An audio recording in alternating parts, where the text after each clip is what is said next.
৮ August টঙ্গীর station road এলাকায় travel ব্যাগে থাকা মস্তকবিহীন ৮ টুকরো লাশের মাথাও উদ্ধার করেছে আইন শৃঙ্খলা বাহিনী। পরিচয় পাওয়া গেছে নিহতের। গ্রেফতার হয়েছে ৩ জন।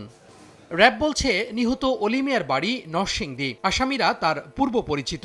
টঙ্গীতে বসবাস করতেন তারা। গ্রেফতার আপেলের বাসায় গত ৬ আগস্ট খুন করা হয় অলি মিয়াকে। লাশ গুম করতে তার দেহ টুকরো টুকরো করে ট্রাভেল ব্যাগে ভরে স্টেশন রোডে ফেলে রাখে আসামিরা। মামলার মূল হোতা আপেল মাহমুদ সাদেক নিহত অলি মিয়াকে হত্যার বিষয়টি স্বীকার করে। তারা ৩ জন একসাথে সকালে নাস্তা করে এবং নাস্তার পরে আসামি আপেলের স্ত্রী রান্নাঘরে থাকা অবস্থায় আসামি আপেল ও রনি পূর্ব পরিকল্পনা অনুযায়ী তাদের রুমের দরজা বন্ধ করে ভিকটিম অলিকে বিছানায় ফেলে দড়ি ও বেল্ট দিয়ে পা বেঁধে বালিশ চাপা দিয়ে শ্বাসরোধ করে হত্যা করে। লাশটাকে টয়লেটের ভিতরে রেখে আসামি আপেল ও রনি বিভিন্ন অংশে টুকরো করে।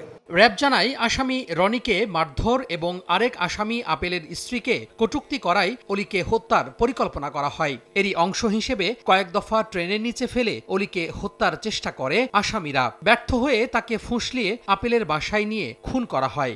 স্ত্রীকে কটূক্তি করার একটা বিষয় ছিল, প্লাস রনির আগে থেকে একটা আক্রোশ ছিল। ২-৩ বছর আগে তাকে আপেল রনির লোকজন মিলে মারধর করে।